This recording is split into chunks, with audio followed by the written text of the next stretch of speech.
Welcome to the Design Vault, a show about the past, present, and future of design. The Design Vault is a conversation hosted by Albert Shum and Tamer Abanami, reflecting on iconic products and ideas from the past and rethinking them from new perspectives.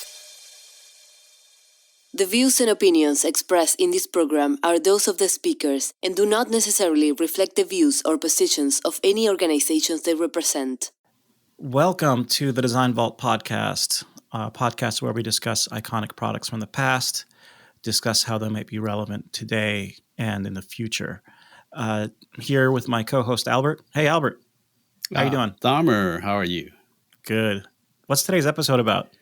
Well, today's episode is part 2 of the Microsoft Mouse 2.0, where we continue the interview with Steve Kaneko, the designer of the mouse.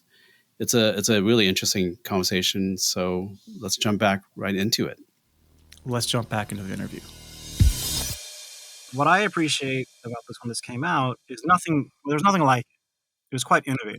So there was I think it's been established a whole category of this idea of ergonomic devices that's tailored to you rather than, humans have to conform to the machine. I feel like.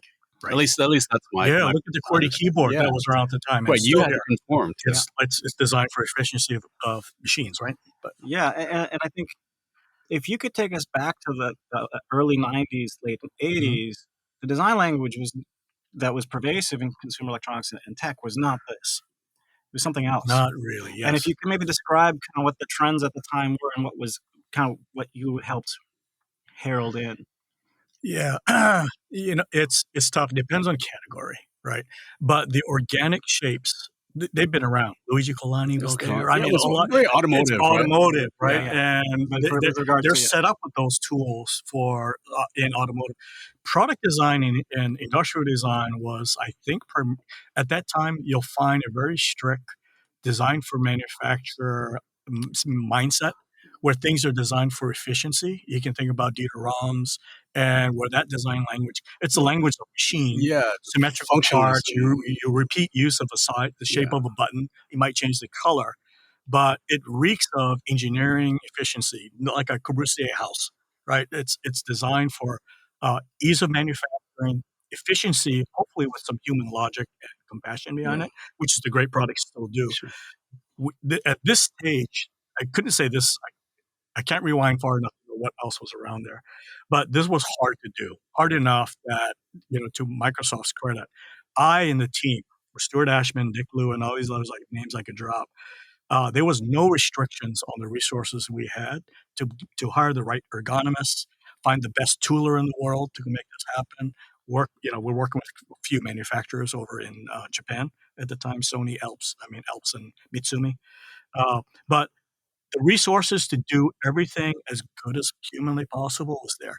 One little tidbit I'll add is that when we were testing the performance of mice relative to Fitts law and ergonomic shape, we're also testing absolute weight, because you need the right level of friction to not have jitter when you're moving the mouse. So too light is not good. Right. So we actually learned that the mouse, just with its existing encoder, was too light relative to something that could be better. So if I were to open this up, there is a weight bracket that we put above the encoder that was just this piece of steel that added weight to it. And you imagine what that cost Microsoft for every unit shipping weight to add, screw on a cap. The manufacturing folks, are you guys crazy? I just went through the whole cost reduction logic of this project, but we added weight to the mouse to create optimal performance so that when you're anchoring and moving around with what's called a pinch grip, accuracy was increased. And so, did you actually try to where you could calibrate? You could measure it. Yeah. Well, there's also the center of gravity and totally where the balance is. One smaller point, risk deviation. You guys can see me moving this around because Microsoft's a software company. We also designed a means in which, in the UI, for an end user to actually set north, so that when you're having the mouse at an angle, based on how you're built and where your mouse pad is, you're getting reinforcement of up and down relative to the screen, but we want people's wrist to be in a neutral position when they're going north and south. So you could use through software encourage the better biomechanic posture, if you follow this. Yeah, it's almost like personalization, Yeah, right? but that's all came from the system of human software, right, and performance. Right. Good technology conforms to the human.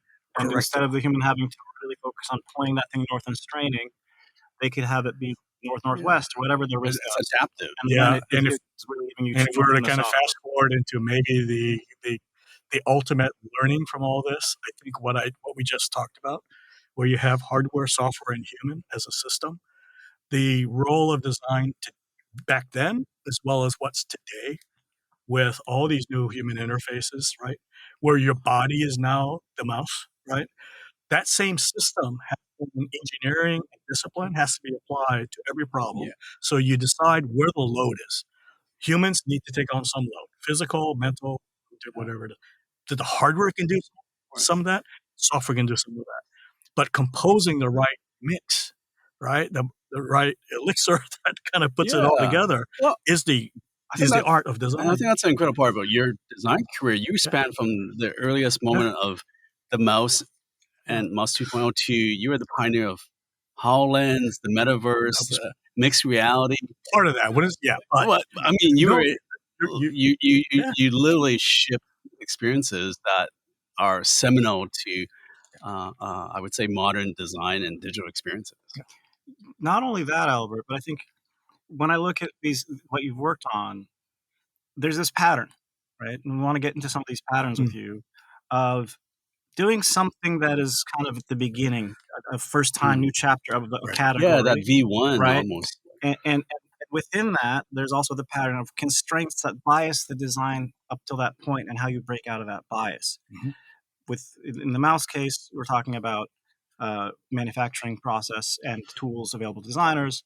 In today's case, it's how AI could bias designers, and there's a bunch of tick points in the middle. So if you could zoom out a little bit and kind of teach us about some of the patterns that you have witnessed in your journey around creating a new product that has to kind of take it to a next level or create a new chapter. What can you tell us about that? I think this is something, Tom, I know you and Albert, the three of us, were practicing this when we were working together.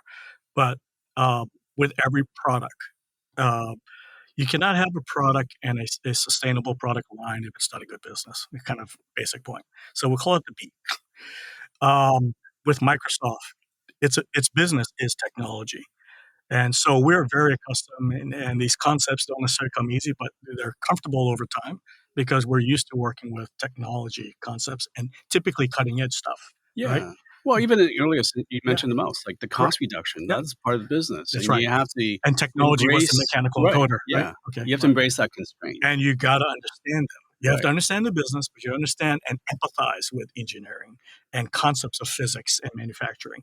And then the secret that the thing that designers bring unique is hopefully the X or the experience, which is the human factor, which is both aesthetics as well as ergonomics, usability, and these other components. So it translates in the computer world as interface fundamentally, but a B, X, and a T approach to every project has to be first is the framework in which you enter every project, depending on where a product is in its life cycle. One of those has to lead first, but you're not forgetting about the others. But identifying which is the lead. Is this a technology project that's looking for a home and its project? The assignment is make it humanly usable, right? But starting with you exist because your technology exists, or a business problem you got to solve, right? We don't have a product instance in market. We have a branding issue. We have to actually extend this product line, so we need a new story. You got to figure out that's your story because you're not using new technology, right? Or both of those are fine, but the design and the value proposition of the aesthetics and the reason why people want to buy this thing for emotional reasons. This is where the X takes lead. But identifying that quickly is first and foremost one of the starting places with any new category. The other that you guys have heard me preach about this, and I think we jointly developed this at Microsoft because we had to. There is the world about the y-axis, right, of digital and physical things, right? Bits and atoms, effectively. Right. Okay? So that's product design, UX on the top, software design, and industrial design at the bottom. That's a continuum of different types of designers in this world. The other thing that's not maybe teased apart enough in a lot of environments is there is a difference in the way I'll define this as between the user and a customer. Okay, user, think about the bias being on usability, human factors, and in use of product after purchase, right? That's where all that ergonomic stuff was. Not to forget, though, on the right side I just described on the x-axis is customer. Customer is defined by the situation of you and I and customers or people dishing out hard-earned cash for a value proposition to buy something. That's where branding, communication, visual cues, sex appeal, packaging, all Yeah. that's a different design bubble, but it's a super important one. Yeah, sometimes for our business, the customer and the end user might not be the They same. get conflated, and Yeah. people, they really are. And in case of computers, the customer is IT pros who buy in volume. Right. The user is the person who gets it from the corporation, right? Yeah. So it becomes even more. But those four dimensions all end up in the center, a crossover in the center. And the center is the plot for that is BXT. If you think business experience and technology, what I found is wherever I was in my history at Microsoft, some of them easier, more natural, some of them harder, from pure software and Office to the HoloLens work, what we were doing in Zoom, right? Every one of those is on that dimensional chart. And understanding what kind of organization you're building and why has to start with the narrative in the center. So Right. this is where we all And it's not static, right? It evolves. it'll right? move, but I think I have this image where product people, product leaders have to have 2 feet on the ground. 2 feet on the ground is right in the center of that X and Y axis. That's where you gravitational pull says what is best done and what's the story that marketing communicates that we can deliver that's good for people, right? Which is brand and relevancy, effectively. And what is best done in software and hardware as part of a human, as part of a system with products in their environments, right? So those are two models. The BXT and the XY are effectively, it's like, my world is that simple, and it has been that simple for quite a while. And I think by holding on to some frame when things are so crazy, like HoloLens and whatnot, where you're working. We have Albert, you guys both know this. We're working trying to design the shell without having a device Right. working. Right. So Yeah, and HoloLens- we had to fake a device working in order to imagine what a shell would be. Right? I mean that's prototyping. You're prototyping for design purposes. You get it, right? So, But also, I think it's not but in addition to that, I do think, and Steve, you probably taught me this, like as designers, it's our job to make those connected dots between all those. correct. And I think sometimes we tend to stay within, we're focused on user experience, that's it. And something like HoloLens, I feel like, now we're talking about the metaverse and trying to, Correct. I feel like a lot of it is finding the right ingredients to create, and some people talk about minimum viable products, but finding that first product iterations, Correct. what's the right, I would say, level Right. of design is something that I think you taught me, you got to find the right balance. And this is where I will probably date myself a little bit, and I think you both can appreciate this comment, I think. In the world of software, unlike industrial design, I grew up and was built with the idea that an individual designer, ultimately for product, there has to be one final say, one final arbitrator of so many thousands of decisions. So the designer's role is truly that of a composer, right? Because you got one instance for a mouse. Right. So every detail, That final master down to shape. that final nerve that has to get pulled. Okay. Yeah. Okay. So there's a role for distilling logic, complex decisions into one instance. In a case of software, that decision tree is a matrix of things. And so what bothers me to this day about the world of software, this is where A/B testing comes in, minimum viable. It's all a series of experiments at different places. And so there is no often Well, the hardest thing to do, as you guys know in software, is find a common plot, Yeah. which is as succinct as what I described in the center of that. Because software can be almost anything at any time. And it can be amorphous. And Right? it can change, Yeah. which is why the discipline of everything I talked about is lost in software. Yeah. The amount of effort we went through to actually measure each one of these variables so that we had an optimum solution in the center, that's not really possible in software, nor is it encouraged because of how fast it works and how software gets built and how decisions are made. So I have to. I'm triggered now, Steve. Oh, there you go. Trigger alert. Here We're we gonna go. play a sound effect. Here we go. No, actually, this is an astute observation, and what I've noticed is hardware folk have Or different, hardware background. hardware background folks have different things or sensitivities than software folks. I sometimes say when I'm trying to coach somebody through that difference, hey, this hardware team is kind of like an orchestra that has to have everything set up for the performance before the performance. Everything has to be perfect. Everything, pants are creased, pages are ironed, seats are laid out, and then once you start production, that's the performance. Everything has to be as perfect as possible. Whereas with software, it's kind of, hey, man, I think I've got an idea. Let's go riff over it. It's jazz. It's improv. And when those two worlds collide, hilarity can ensue unless you have folks like, this Or group in front of me. cacophony. Or cacophony, yeah. And so I kind of want to take it to what you said and talk about designers often say, I wish we had a seat at the table. This is a thing that, I know triggers Albert. And a lot of the best products have designers who are curious about understanding the technical side of something, the business side of something, like you just said. And you're one of the deepest people I've met, Steve, on that. Like you can literally, you have a surgeon's knowledge of the wrists from your work on the mouse, and then your other projects you go deep on, right? And so, talk about how design culture needs to be for this to happen. Wow, that's a whole podcast in itself, isn't it, Palmer? Teaser. Here's what I'll bring it back to the story that might connect to everything I just talked about, and I think by now you guys get a sense of how I'm built. I think there are multiple layers to an organization of design in order for the discipline to be successful long term. I have deliberately, over time, made a decision to actually never try to lose my technical craft as a product designer. So the idea that I have always, and I think it's been a privilege to be able to have the option to actually try to ensure with every type of organization I was able to join that one, I was paying my dues as a person that's helping to build the discipline in whatever organization is.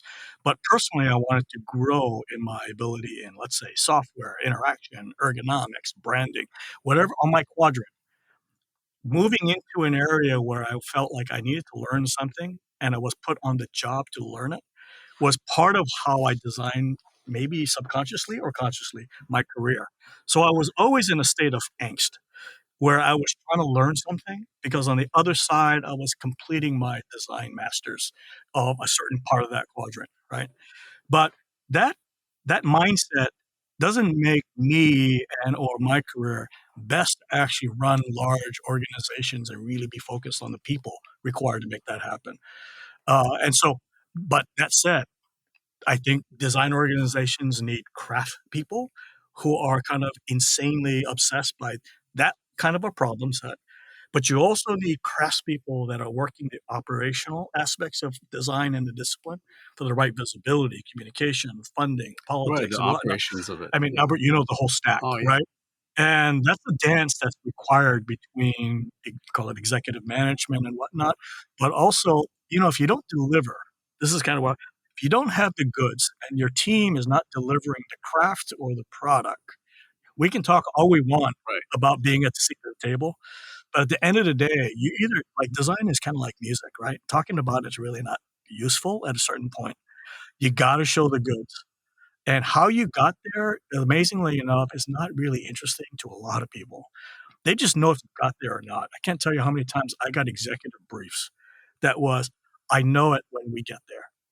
right? Which is not helpful at all for any designer or design discipline. Well, So, yeah. Also, so there's an aspect I really want to acknowledge that Steve taught me was, in some ways, create the table. I think you established the design leadership council at true. Microsoft. Like, hey, if we don't have a table, let's create the forum, create the place, create the That's a good. voice. I think for that culture and foster the culture. I think you did Yeah, that more than anyone else at that's an Microsoft. awesome point. Yeah, no, there are a bunch of folks. It's called the UXLT, so Right. very correct sounding. But it was the 7, 8 little design directors overseeing different verticals, office, productivity, Bing, but just getting together twice a year as an offsite. And there was a moment like 2006 where we stepped back, looked at the horrible. We printed out all the work going on the wall, from Windows to hardware and everything else, and we're appalled how disconnected and what our Silo. It was very customers siloed. very siloed, and you Yeah. guys know the history Yeah. and there's reasons why, but it was so obvious that there was a growing up point where we all said, "You know what? If not us, who? We're getting paid a lot of money to make decisions. We actually have a lot of autonomy to go make these decisions. Shame on us for not doing something about it." So it became that, Albert, you guys were there. The Metro design language came from that offside Mhm. and everything else, and that's just a look and feel alignment primarily. It became more than that, but, fundamentally, it was like, "Hey, can we align on colors and, where do we use a gradient here or there?" Small little steps like that back in, like, mid-2000s Yeah, and kinda did leads us to, like, the or and you did it Microsoft today. collectively. It wasn't Right. like, "Oh, we're gonna anoint one leader that's No. gonna tell us which way to It's a go." Yeah, community effort. and it wouldn't have worked in a corporation, right? Which is one of the things I think, when we started, I've been talking with some corporate teams, and fight politics is not useful, and you have to understand that people have biases, and there are tribes in every large company, especially one that's successful, but to understand them and work within those constraints without getting politic about the whole thing, but starting from the center and representing what's good for the business, people, and tech is kind of the neutral stance that I think would bode anyone well to stay within versus trying to build a fiefdom and, your own Yeah. empire, so Yeah. to speak. That's a great perspective. To wrap it up, what do you think, Summer? I have one question, I'll wrap it. Yeah. The question is, because I wanna bring it together. For a designer just starting out, Steve, Yeah. uh, I think there are a lot of lessons in what you're saying. Whether it's the power of iteration, whether it is how to think, business, experience technology. What advice do you have from your story to crystallize your 30-second kind of, "This is what I would tell every designer starting out, and I wish I knew this when I was starting out." So this is, I wish it was gonna be so simple because I'm dealing and working with this concept real time. My daughter is getting a master's in design right now from the University of Washington.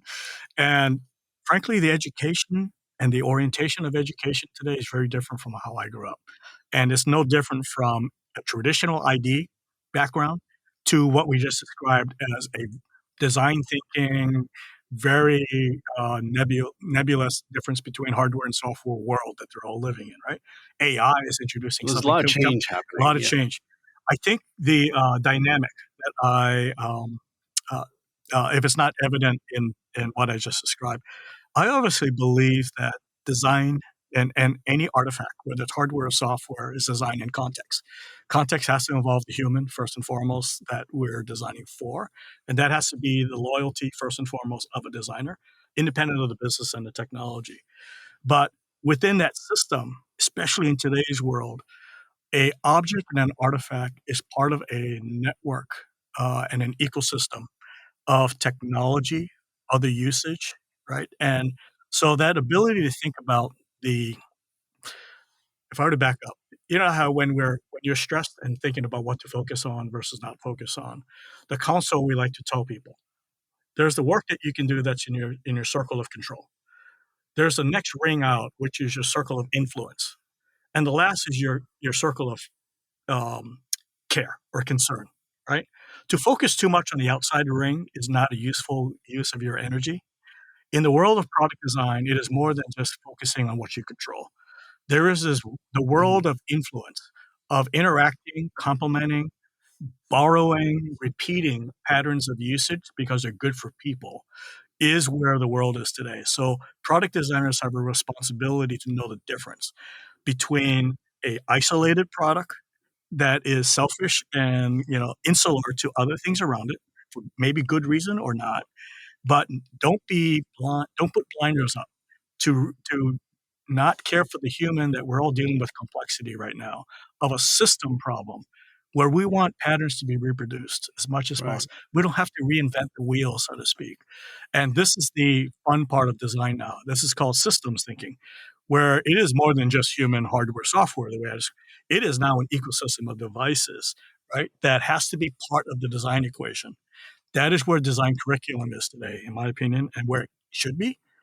I worry though, with all that, the craft person who's down at the final, pixels, let alone, shaving the final model, that is getting lost too. So I'm of two minds. I want them both to happen. And I think we need super designers to do them both. They have to think as craftspeople, but in the context of, a network and an ecosystem of other things. Yeah. And perhaps I'm an optimist that the tools will get better. Like remember we were talking about like even sketching, Right. like that was core to any designer, like in your foundational Right. class, like just Right. and the kinesthetic of Mhm. drawing something as you iterate on ideas, your sketchbook, right? Like Mhm. we're always kind of like, hey, let's see what your sketches are like before you get to the final design. I do think the tools hopefully will allow us to actually enhance our ability to bring that visual sketching and iterating in hopefully more effective ways, or even generate new ideas. At least I'm very No, optimistic about I'm that. convinced. I mean, just take something as simple as Figma now, right? Right. Industrial designers are using it to actually think about the interaction components of things and whatnot, right? I know software is all over that, but yeah. But I think it's going to extend. I think architecture is missing the boat too. Architecture is missing the opportunity to think about interactive spaces, the way it's going to perform in the metaverse and places like it. We cannot just design, places that are purely digital that don't have a responsibility to actually logically coexist with the real physical world, in my opinion, because of where I'm built, right? I think there needs to be thoughts about the continuity between virtual and physical, right? So that the load, again, back to the human, is not so overwhelming, or it's not binary. Yeah. We want to live in both, frankly. And I think the z-axis in your XY Yeah. would be like the planet, like the human planet. Like how does it impact the Beautiful. world around us? Beautiful, Like, right? Like I think that's another dimension. I think Mm-hmm. Hopefully the next generation of designers will incorporate into their process. Totally. Great conversation. Steve, it's been an amazing pleasure and honor, and we want you back as soon as Thanks, you guys. can. It's been fun. Thank you. Yeah, Yeah. thanks, Steve. And thanks, everybody. Cheers. Thank you for listening. The Design Vault is brought to you by hosts Albert Shum and Thamer Abanami, and is produced and edited by Romina Hakim, Tonio Telles, and Poonam Patel, with music by Red Lips Media, brand design by Rafael Poloni. Join the conversation on social media at the Design Vault Podcast on X and Instagram. You can find links to today's show notes and every past episode at thedesignvaultpodcast.com.